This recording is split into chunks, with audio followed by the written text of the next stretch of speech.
you get emotions, and from your emotions you react to it, and we call that feelings. So your emotions are directly connected to your culture. You cannot be healthy and cultureless. So a Chinese person, you put organic food on his table, and they'll look at it and say, I don't care if it's organic, I want Chinese food, I'm Chinese. Yeah.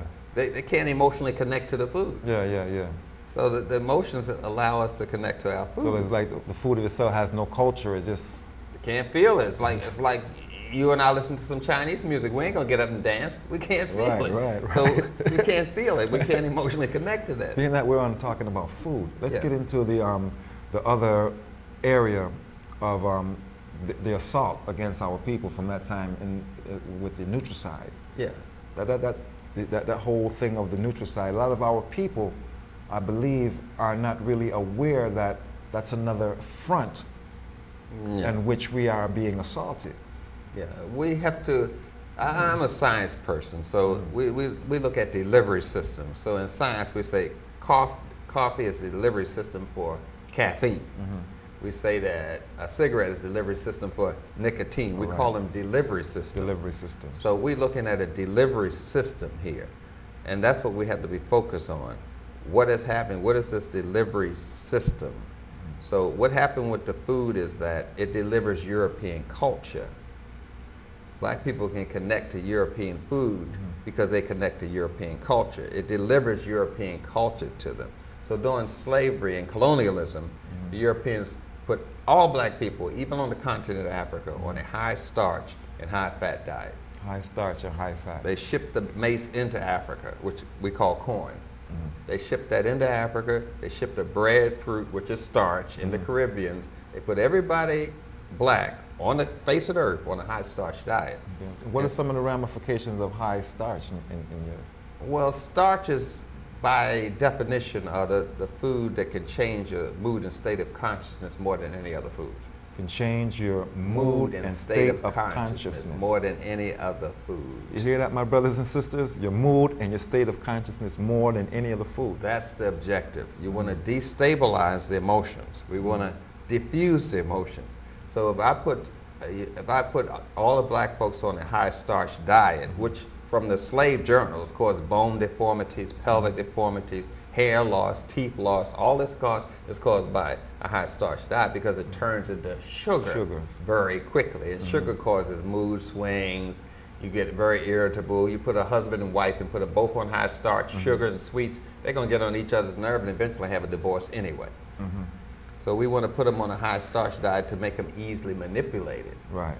They can't lock into their emotions because it's constantly swinging back and forth. The sugar drops down low, they get irritated. Sugar goes up high, they get hyper. Right. And sugar is the main driver of the industry. Sugar is what drives the dentistry because of the cavities that sugar produces. Right, no work. They won't have any work. Sugar creates special ed because it makes children hyper. And they call it attention deficit. Attention deficit, hyper. All of this is sugar. Yeah. Without sugar, special ed, which is a billion-dollar industry, the dentistry, billion-dollar industry, perfume has to smell sweet, billion-dollar. This young man tells me this morning that he knows a kid that went to school and eats $5 worth of candy every morning. Yeah. I've been to the schools, charter schools and various schools, to give lectures to the children because of the sugar epidemic. Like it was one child in the school that was selling handfuls of sugar for a nickel, and he kept a 5-pound bag behind the toilet.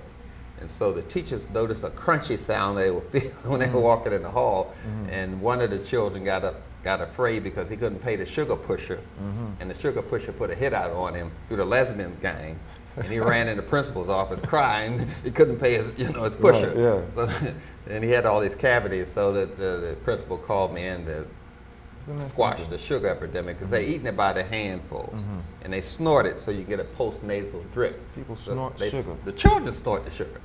Then they get a post-nasal drip. Black children? Yeah. They spray sugar on all French fries. They spray sugar on all tobacco. Sugar drives the whole industry. You can't sell a junk food without sugar. Impossible. Pringles, you name the junk food, got to have sugar in it. Pizza, it's got to have sugar. So but they put it under different names. Oh yeah, they can call it sucrose, maltodextrose. They can call it all these different names, but it's sugar. The worst one is that one invented in England in the pesticide laboratory. See, your body can only metabolize sugar when it spins to the right. If you make it spin to the left, you can taste it, but you can't digest it. So they sprayed a roach spray on sucralose and made it spin in the wrong direction. That's called Splenda. It's roach spray and sugar. Splendid. It's roach spray. Splenda. Yeah, and sugar. Yeah. Roach spray.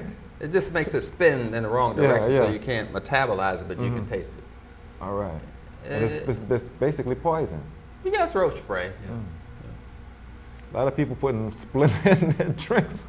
Yeah, they have a splendid time up there. Wow. But the objective is to not allow people to have the strength that they need to be human. You have to have these components to be a human being. Okay. And a lot of black folks are so traumatized, like when they're 2 or 3 years old, they don't remember being 2 or 3. But I've been around healthy people and they remember the color of their crib, they remember the first word their father said, the first word their mother said to them. But if you've been so traumatized, like if you're 3 years old and something happened, not in my mind, but in a child's mind. Right, they become disconnected to... They said, I don't know what I did when I was 2 or 3. I said, well, there's something wrong with you. Something happened to you that your body just shut block down. It out. Right. So that happens a lot, but we think it's normal because we're around other oppressed black folks, but that's a disease, that's a problem. You gotta build your emotions. You build them prenatally before you're born. You play with emotions like you play with toys. I wonder what anger looks if I put it over here. I wonder what happens, and children play with emotions like it's a toy in their mother's womb. So when you're talking about like the child in the mother's womb, yes. What are some of the emotional ramifications of the parents having sex while the child is in the womb? That throws the hormones in the wrong ratio. Because while the lady's pregnant, progesterone is high, testosterone is low. Testosterone is the hormone which shows they would have a libido, being sexually aroused. So that testosterone is down low, progesterone is high. They have sex, they switch to testosterone high, progesterone low, which makes a person aggressive and less connected to themselves. They don't become aggressive to what is causing the pain. They become aggressive to themselves. Yeah, by drinking or violence addiction, where they have to hurt people, or only hurt someone that looks like themselves. Right. The problem with this thing is the chemicals that it creates. If you listen to a loud sound, it gets turned into a liquid, and then it goes to the brain. So you listen to a sound over 80 decibels, it turns into a toxic chemical. Over 80 decibels? Yes, it turns into a chemical, and the person gets addicted to the chemical that the loud sound makes. It's like a person gets addicted to poison, like alcohol. It's a poison, but they get addicted to it. So that's like some of that loud rock and roll music that they be playing? Because they get like hooked on it if they can't have it? Like having withdrawals? It creates a drug. Right. And they're not addicted to the loud sound. They're addicted to the drug that's created by the loud sound. Right. That's what I'm saying. And you can addict a person to violence the same way, like beating, slapping black women around, bitch and hoe kind of things. That becomes a chemical in the brain because everything is a liquid before it can get to the brain. Seeing is a liquid. You see with your brain, you hear with your brain, you taste with your brain. So you can actually create a chemical like a black man seeing a black woman constantly being raped and doesn't do anything about it. It creates a chemical, and he becomes addicted to seeing black women abused, shaking their booty because of the chemical that is made from him watching them get raped. All right. That's what we call a delivery system. That's what I was trying to talk to you earlier, saying that's a delivery system. This violence is delivering a drug. This loud music is delivering a drug. And all of these drugs lock the person down.